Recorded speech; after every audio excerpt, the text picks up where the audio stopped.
চাঁদপুরের মতলব উত্তর উপজেলায় ধানের শীষের প্রার্থীর পক্ষে আয়োজিত মতবিনিময় সভায় উইমেন্স ইঞ্জিনিয়ার চ্যাপ্টার আইবি এর চেয়ারম্যান ইঞ্জিনিয়ার শাহনাজ শারমিন মন্তব্য করেছেন, গত ১৭ বছরে ফ্যাসিস্ট সরকার দেশের সব খাতকে ধ্বংস করেছে।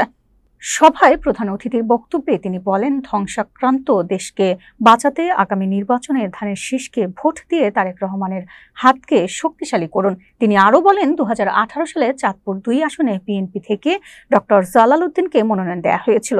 সেই মনোনয়নই রিভিউ করে ২০২৬ সালে নির্বাচনের জন্য পূর্ণ মঞ্জুর করা হয়েছে। তাই এখানে রিভিউ করার কোনো বিষয় নেই। শাহনাজ শারমিন সকলকে দলের নির্দেশনা মেনে ঐক্যবদ্ধ হয়ে ধানের শীষকে বিজয়ী করার আহ্বান জানান। সভায় সভাপতিত্ব করেন ৪ নং ওয়ার্ড বিএনপির সাবেক সভাপতি শহীদুল্লাহ সরকার। এ সময় বক্তব্য রাখেন উপজেলা যুব দলের সিনিয়র যুগ্ম আহ্বায়ক ফয়সাল আহমেদ সোহেল, উপজেলা যুব দলের সাবেক যুগ্ম সম্পাদক মোহাম্মদ বদিউজ্জামান সজীব, উপজেলা ছাত্র দলের আহ্বায়ক নুরুল হুদা ফায়েজি সহ অন্যান্য নেতাকর্মী।